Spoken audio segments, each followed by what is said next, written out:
Hi, Julia Watts here, welcome to my YouTube channel. So this should be a super quick video just to show you how to make a background for one of Andy Skinner's stamps. It could be any stamp, it could be any colourway, but I'm using kind of autumnal colours.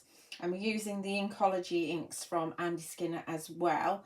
I'm not going to do the whole thing, but I'm going to show you how to do the background and just do the stamping and just show you a little bit of the bleaching out, because obviously once you've seen a little bit, and I have done another video as well, then you've seen it all really.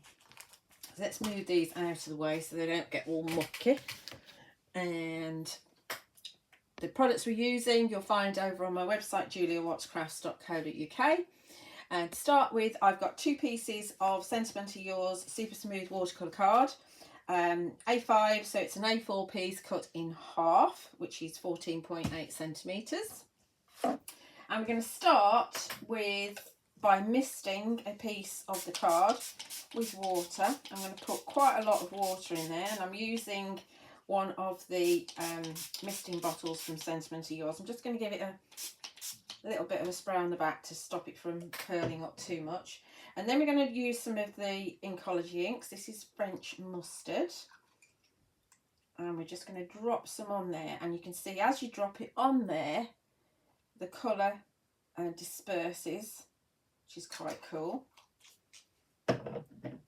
That's why you need to have it wet. And this is Marigold. No, it's not, it's Skinner's Gold, sorry. Apologies, Andy. It's a lovely yellow. Let's have a little bit more down there. And then we're going to have some London Brick. So obviously these are quite autumnal colours, which is what I wanted. That'll do. Okay. Because I like my twofers, I'm going to take another piece of the watercolour card and I'm going to pop it on top. I'm going to take a piece of kitchen roll to try and keep my hands a bit clean and just squidge it and rub it on top.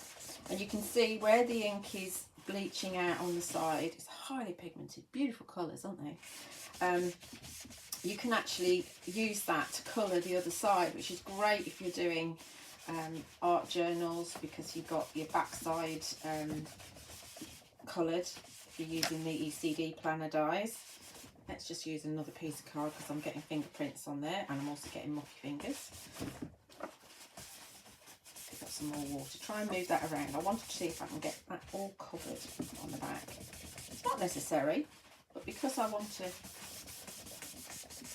obviously on the one underneath, you're not going to get the colour on it. Okay, that'll do. And then we do the reveal. It's rather lovely, isn't it? Let's try and move this out of the way. A twofer. I do like a twofer. It saves you a bit of time, and also it means that you're not wasting so much ink, are you? You're using it.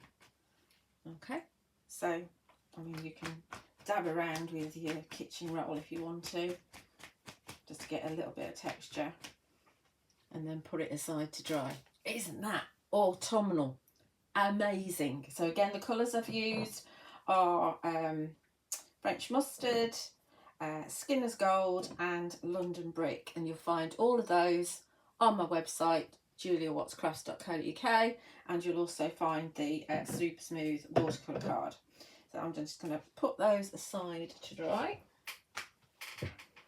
The super smooth card does take quite a lot of water, which is excellent for obviously what we're doing here. And it doesn't take that long to dry. If you do find that it warps at all, then all you need to do is put it underneath something heavy and it'll flatten out.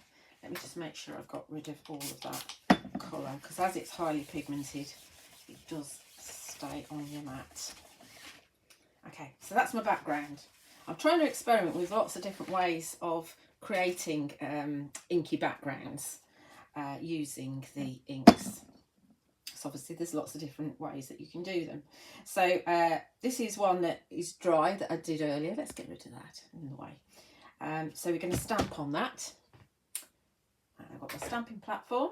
This is the one from Crafts 2, the Stamp to Impress. And I do have this for sale, and I do have some spare magnets as well, which are the light blue ones. So the platform comes with 2 magnets, and then you can buy an extra 2. I would suggest you have 4 magnets, because it does help.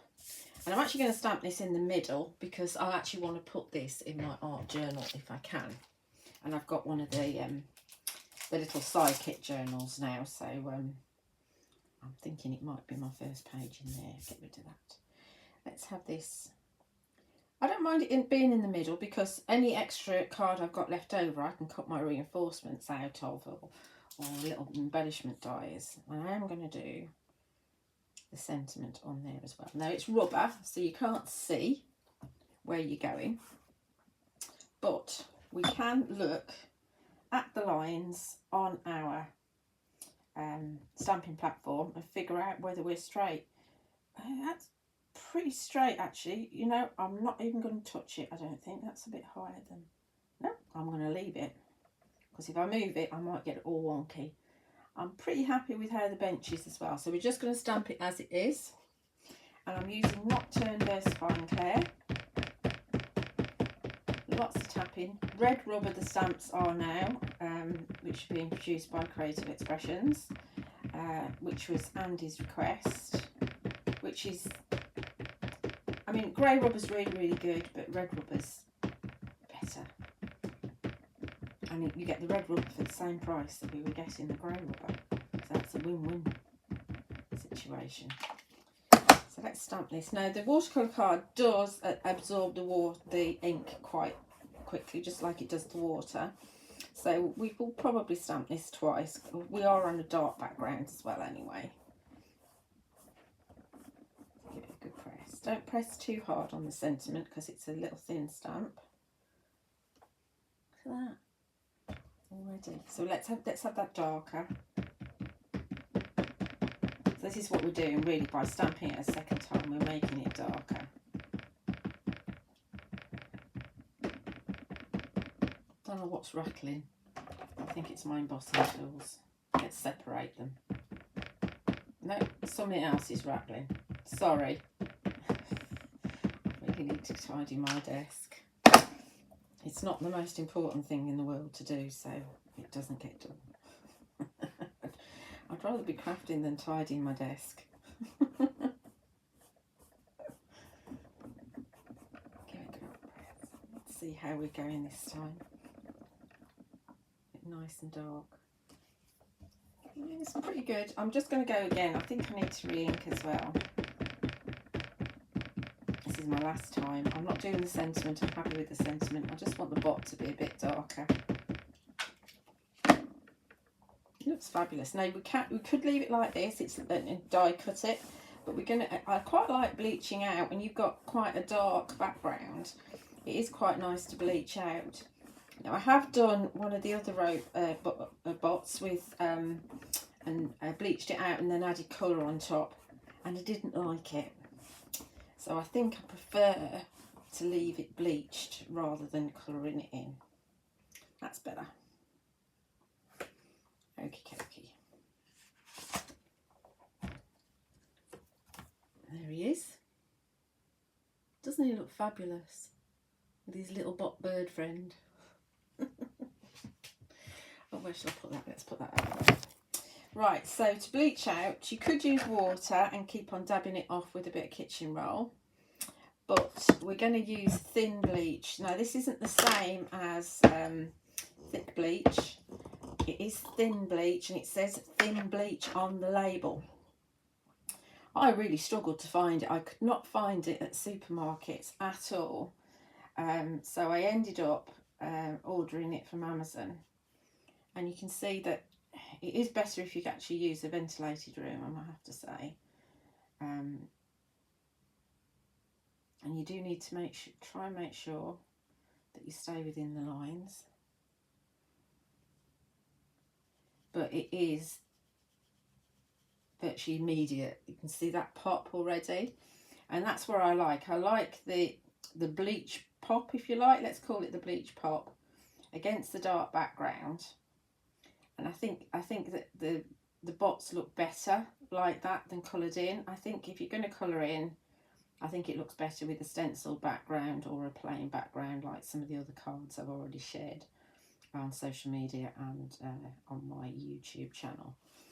So I'll just finish his head, and so you can see exactly how easy it is and how immediate the result is.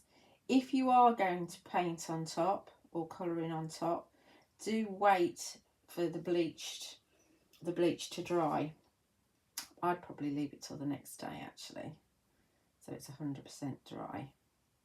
And also when you do, if you die cut, it's a good idea, because Versafine Clair, although it dries, when you actually die cut, because of the pressure, sometimes you get the ink coming out on your plates, which is very annoying, because then you don't remember, and next time you come to die cut, you find that you've got an image for something else and you've ruined whatever you've done, which is very annoying. So do put a piece of paper over the top, over your die and over the image, and then just throw it away. So you can see, can't you, how that really pops. I've gone out of the line a little bit up there because I was talking and not concentrating, but you can see it's it's actually quite therapeutic doing this. And it's like, I'm only going to do the head, but I'll just do a little bit more because I can. But I am going to stop there. But do remember to rinse your paintbrush in water. Don't leave it lying around uncleaned, because otherwise you'll end up rotting your paintbrush. And so all I've done is carried on colouring in. And so we've got the fully bleached bot there. And you could do the leaves, but I've not done the leaves. I've only done the bots, the bench and the bird seed pack. That's all I've done. And then I've cut out using the Sentimentally Yours debossed double stitch squares, and then out of the brown card I've cut the Dies by Sue Wilson loop squares, which you will find on my website as well. And it's a 6x6 card that we've got here. So I just wanted to share with you how I did the background more than anything, because I've shown the bleach technique on another video. But I hope you have enjoyed that. As I said, you can get the products on my website, juliawattscrafts.co.uk. And do check out some of my other videos. I love to read your comments, and subscribe if you've not already. And thank you for watching.